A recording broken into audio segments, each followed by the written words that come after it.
Hey Quester! So welcome back. I am here with a follow-up assimilation video following our very first roundtable conversation. Was that amazing? I hope you've already listened to the conversation I've had with Katie Dalebout, author of Let It Out and the founder of the Let It Out podcast show, which you really need to listen to, and Carolyn Adams Miller, phenomenal expert on high performance and goal achievement, author of Getting Grit. Highly recommend this book. Got it highlighted everywhere. So the two instigations you've been working on are Katie's instigation, which is all about making space for creating your best work for the greater good, for a better world.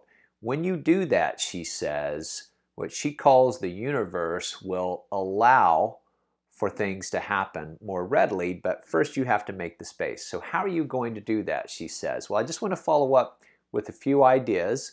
One is your perhaps daily devotion, your daily intention, that you really allow time in the morning before the world gets too much with you to just center yourself in whatever way is true to you, and just ask yourself this question: what am I devoted to today? And you can even start a sentence stem in your day book or your notebook or your journal, which Katie would highly recommend, and just start with this prompt: today I am devoted to blank. Or today I am acting toward my vision by being devoted to blank, right? So some sort of sentence prompt that really gets you connected to your deepest intention for bringing forward your best work for a better world. You also might have a let it out habit then, a journaling habit.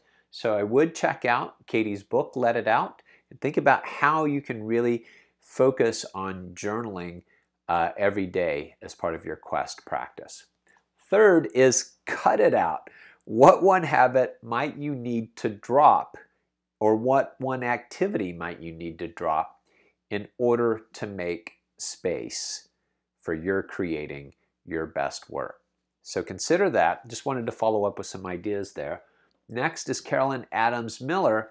Really gets us to think about the impact we want to have with our best work in the world. And in part, you heard in our conversation how she defines authentic grit different from her mentor, Angela Duckworth, who is a proponent and expert on what we hear as grit.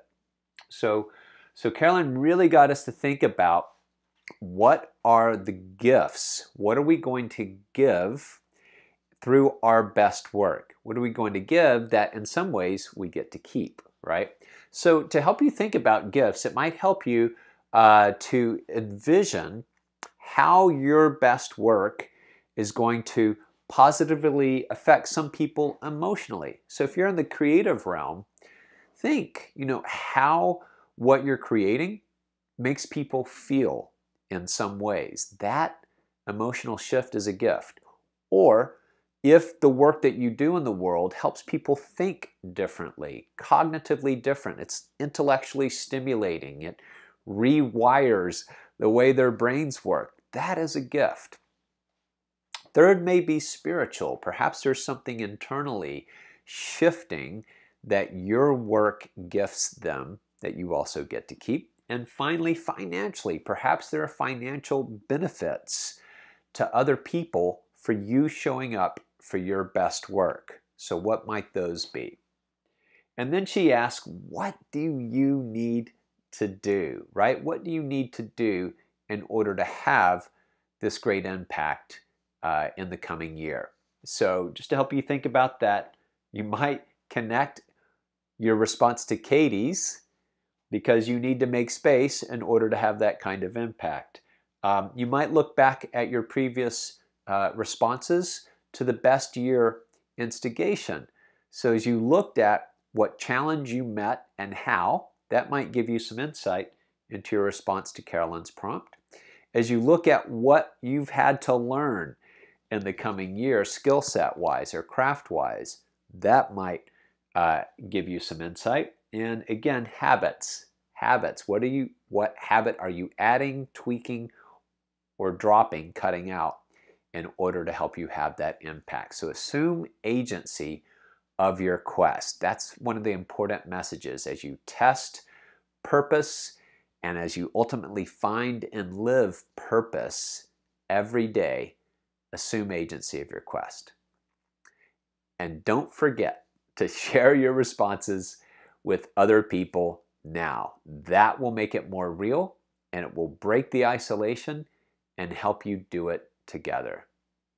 Be well, and thanks for running with me.